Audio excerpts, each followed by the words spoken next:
Good day. Today we are discussing part 6, where we are going to look at food fraud mitigation as per the clause 2.5.4 of the FSSC 22000 additional requirements. This is, of course, applicable to all food chain categories, so it doesn't matter which category or subcategory you belong to. This will be applicable to you as well. So welcome to this presentation.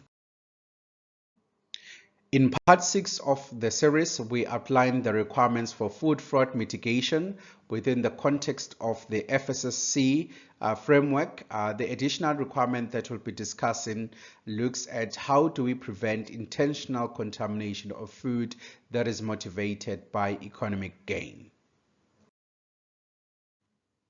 So what's on the menu for today? The first one, we are going to discuss vulnerability assessment requirements as per clause 2.5.4.1.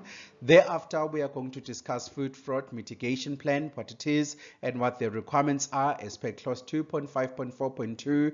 Thereafter, we are going to look at the documents that you can use to make sure that you implement the food fraud mitigation requirements as per the FSSC 22000 scheme documents, using also the guidance document as a tool that will ensure that we comply. Lastly, we are going to answer some of the questions that we have seen and give some of the other tips that we think can assist you to effectively implement a functional and effective food fraud mitigation plan.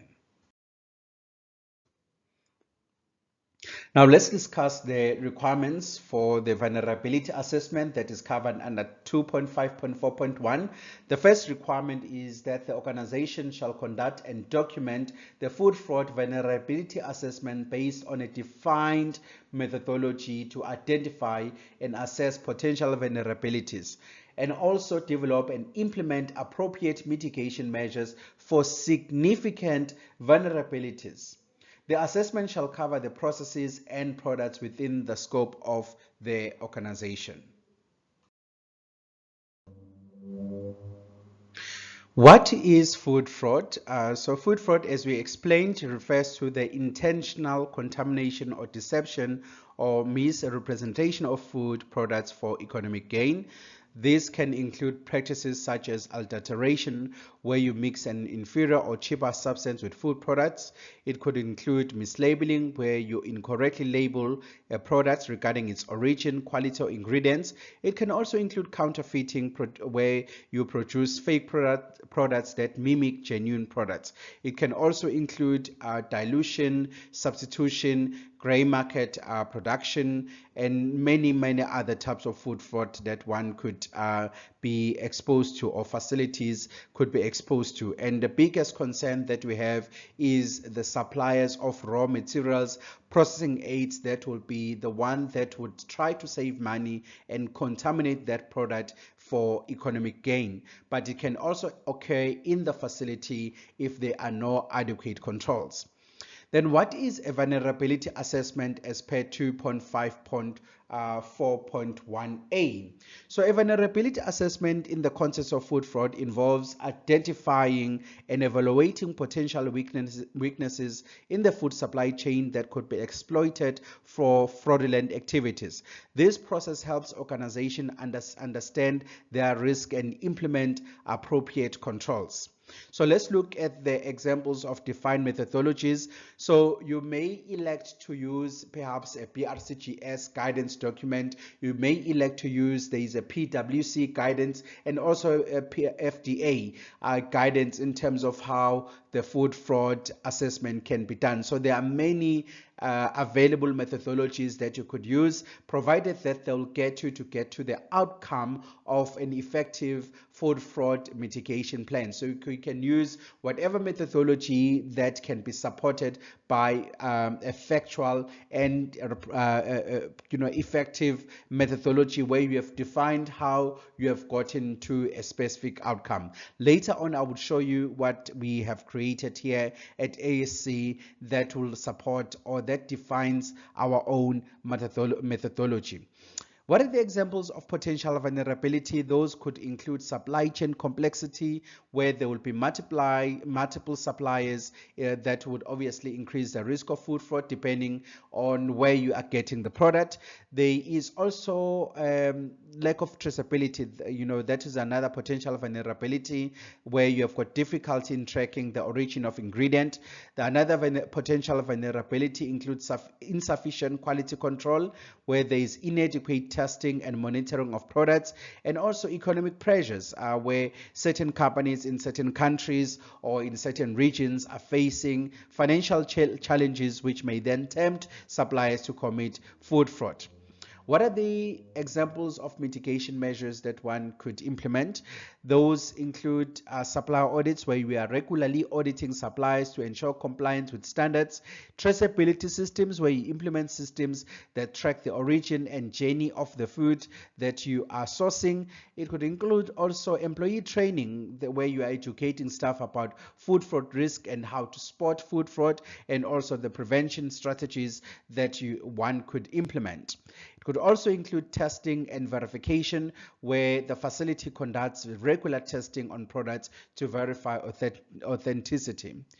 What are the examples of significant vulnerabilities? So those can include high value ingredients that are deemed as rare or very expensive. This includes saffron, this includes olive oil, which are usually the targets of fraud due to their higher market value. It could also include geographical indications, products that rely on specific geographic regions that can obviously be vulnerable to counterfeiting. For example, champagne, which is from a very specific region in France. Organic labeling is also another significant vulnerability, where due to the organic market being prominent or deemed as prominent, so this can be exploited by misleading non-organic products or mislabeling non-organic products as organic. Imported foods may have less oversight, increasing the risk of food fraud. Now, the requirements as per clause 2.5.2 are as follows. The organization shall have a documented food fraud mitigation plan based on the output of the vulnerability assessment that specifies the mitigation measures and verification procedures. The food fraud mitigation plan shall be implemented and supported by the organization's food safety management system. The plan shall comply with applicable legislation and also cover the processes and products within the scope of the organization and shall be kept up to date. So then the question could be, what is a food fraud mitigation plan? So this one is the plan is a strategic approach to prevent, detect, and respond to food fraud risk within the supply chain that could occur. It involves identifying risk, where you identify vulnerabilities and conduct a thorough assessment of the supply chain to identify the potential vulnerabilities. It also includes ranking identified risks based on their likelihood and potential impact on the organization. It could also include supply management, traceability and transparency, quality control measures such as your testing protocols, the visual inspections that you could do, incident response plan, where you develop a response strategy by creating a clear plan for responding to suspected food fraud incidents, including communication protocols, and also formulating a crisis management team that will be able to handle potential food fraud cases. And of course, as you do this, the expectation is that you are going to conduct regular reviews of the mitigation plan to adapt to new risks and changes in the market. Of course, it's important to formulate industry partnerships to ensure that you stay up to date with the latest information relating to food fraud. Then what is VSAP? So here we are looking at, or it basically means vulnerability assessment and critical control points, where you formulate a systemic approach designed to identify and mitigate vulnerabilities in the food supply chain related to food fraud. So it complements traditional food safety systems such as HISAP, but it focuses specifically on the risk of food fraud rather than biological or or allergens, physical or chemical hazard. It's basically looking at what are the risks of food fraud occurring, looking at the different types of food fraud. Of course, when you develop a vulnerability assessment, you must make sure that it is practical. You must make sure that it takes into account the type of product that you have and that it's suitable for your organization. This is why with the one that we have at ASC, it has pre-screening, because if you are a large organization, you may find yourself doing analysis for a lot of products. Meanwhile, you could have easily screened these figures, or you could have easily screened these raw materials in order for you to do the ones that are actually at higher risk of food fraud than those that are at lower risk. So depending on the type of the tool that you are using, you could end up spending, a month trying to do a vulnerability assessment, obviously depending on the size of the organization, or you can formulate a procedure that explains exactly how we are going to eliminate some of the raw materials that may not necessarily be at a higher risk. For food chain category 3, F2, in addition to the requirements outlined under 2.5.4 to A, B, and C, the organization shall ensure that their suppliers have a food fraud mitigation plan. And as we know, this requirement is applicable to brokering, trading, and e-commerce activities. So you should ensure that if you're a broker, you're a trader, you ensure that one or the other, your suppliers of the suppliers of the product that you are trading have a food fraud mitigation plan.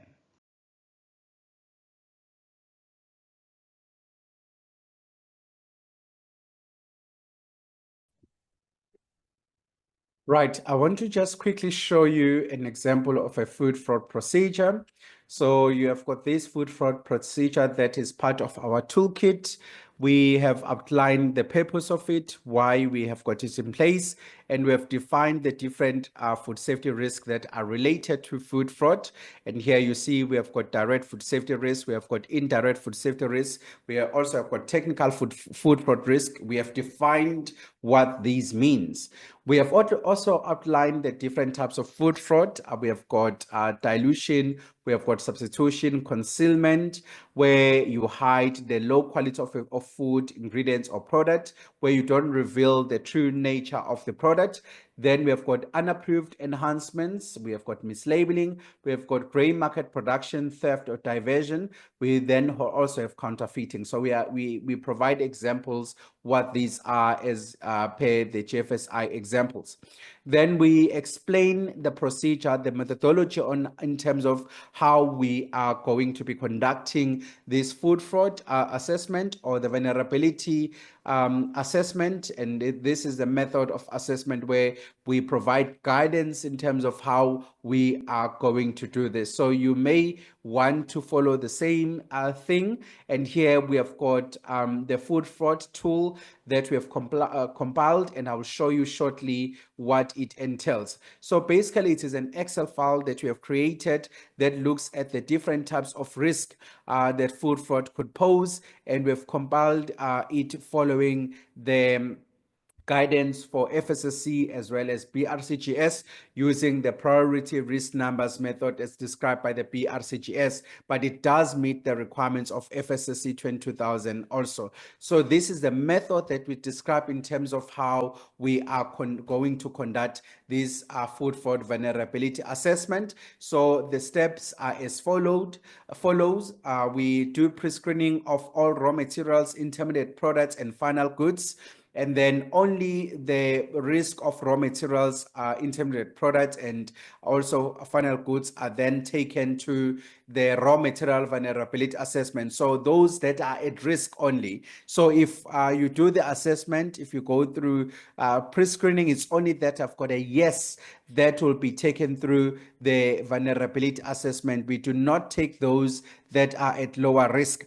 So you'll see here we pre-screen, and then once they're at risk, we take them through the raw material vulnerability assessment. And then for the medium and high risk, we then conduct a supplier risk assessment. And in terms of the food fraud summary report, we will only get those for the medium and high risk or raw materials, intermediate products, as well as final goods. So then we use the tool. So we have got these examples. So these are raw materials. We have got intermediate products as well that we can include. And then we have got finished goods that we can use as well. And then we have got an example here is a chicken spice from ASC. So we have compiled these questions looking at the different sources of information that you can get information from. And depending on the answer that you get from the question, then you will take it through then the vulnerability assessment. So it's only if it is a yes that you take it through the vulnerability assessment. And of course, you support the information, what information you have for that particular raw material. You don't have to list them individually. You can group them based on the type. Maybe it's spices. You can say spices sourced from South Africa, spices sourced from India, spices sourced from China, whichever way that you'd want to do them, or per region. So you can group them based on or depending on what is usable for you. Then you'll see that those that have got a yes, they are taken automatically to stage 4. And we have done just an example of this vulnerability that looks at the likelihood of occurrence, that also looks at the likelihood of detection, and also the profitability factors applicable to that type of product. So if you look at profitability factors, let me just go back.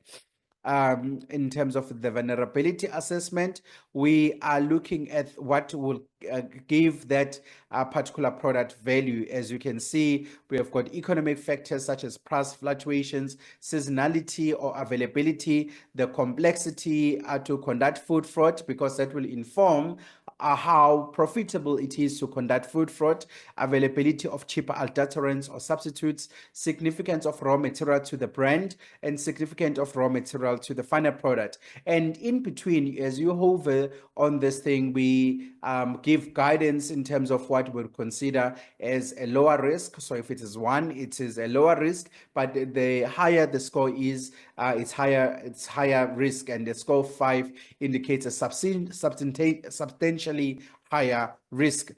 Then in terms of the likelihood of detection, the existing controls, what existing controls you have, and we do give a guideline in terms of how you can rank this, and as you rank it, it will give you that score. So for example, if I make any changes and I make it a 1, you'll see that the score will be reduced and it will be lower. We have also given a guidance in terms of the scoring. So this is medium risk, and of course, as it becomes red, it is high risk, and if it's green, that is low risk. And the likelihood of detection, we have got the testing frequency, relevant audits, and so on and so forth. And we do give guidance in terms of how that works. The likelihood of occurrence, we have got different parameters that we measure, and you can modify it. If you perhaps give it a low score, you'll see that the scoring on terms of the average score would also change. So the likelihood of occurrence, we're looking at the food fraud history, the emerging concerns or geopolitical considerations, the economic factors of price fluctuations, the length and complexity of supply chain, the ease of access to raw material, intermediate product, final goods, as well as the nature of the product. And the last 2 are availability as well as the physical form. So once you have done this, then you can, depending on the risk profile that you have gotten, it will then give you a summary of the food fraud risk of that particular raw material. So I'm just too quick. So here, this is what you are going to get. So for example, the first one, we know that it is high risk, and this one is also high risk. You'll see that although the score is low, there is a high risk. That means that some of the aspects here that we checked or that we examined may have been high risk. Maybe here emerging concerns or geopolitical considerations were at high risk, and therefore that makes it a high risk, although the average score here is medium. But because there is one aspect that is that has a higher score, it means that there is a likely occurrence of food fraud. Therefore, it will automatically become a high risk. So that depends on what those factors are. So in the procedure, we outline that, for example, under profitability factors, if the economic factors are 4 or 5, then automatically this will become high risk. So we specify in our procedure why it will be high risk even though the score is low. So it will depend on what is the actual factor that was examined, and therefore we will take it from there. Once you have done the risk categorization, you must then specify what type of food fraud it is. And then in this case, it's substitution. And maybe in this case, we are going to assume it's mislabeling. Then the nature of food fraud, you are explaining what is the actual food fraud risk. So if we are saying that the nature of food fraud is substitution, you are then going to explain here what exactly is substituted and how would it result in food fraud. And then here I propose the control measures, including the procedures that will implement to minimize food fraud. You can then optionally, as an option, take it through the supplier risk assessment for food fraud for medium and high risk raw materials, and this will be informed by the different factors that we have given guidance. What is it that you would need to consider? So the percent volume contribution, the percent value contribution, number of locations supplied, etc., etc. Then the final report, obviously I have not completed that, will give you the food fraud risk assessment, and then it will also give you the supplier risk assessment. So this is how we do food fraud assessment using this particular tool at FSSC, and it's available for purchase should you wish to buy it. Let's now look at the frequently asked questions. Do you need a food fraud mitigation team? In terms of the standard or the FSSC scheme documents, there isn't any requirement for that, but we recommend setting up a food fraud mitigation team that will assist you to respond to a crisis should there be a food fraud incident.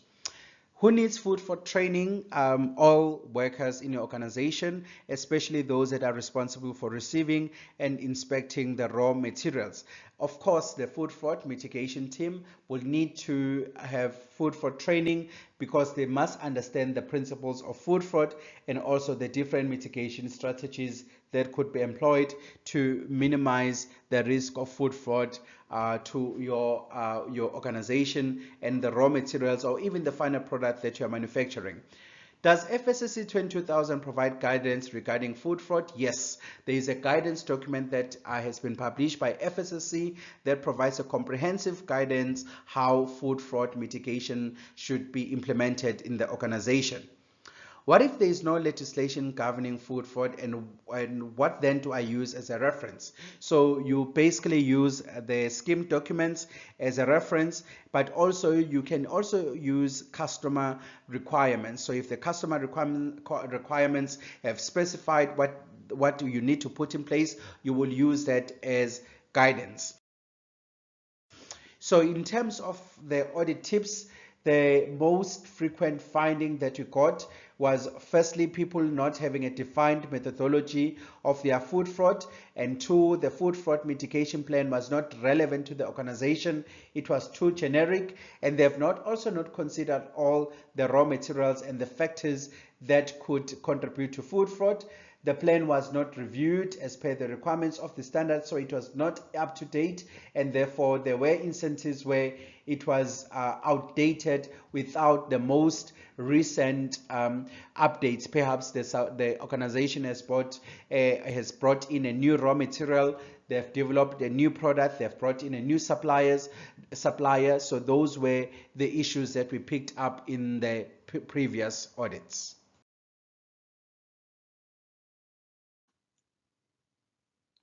Thank you so much for watching the video. May you achieve all your certification goals and enhance your food safety practices.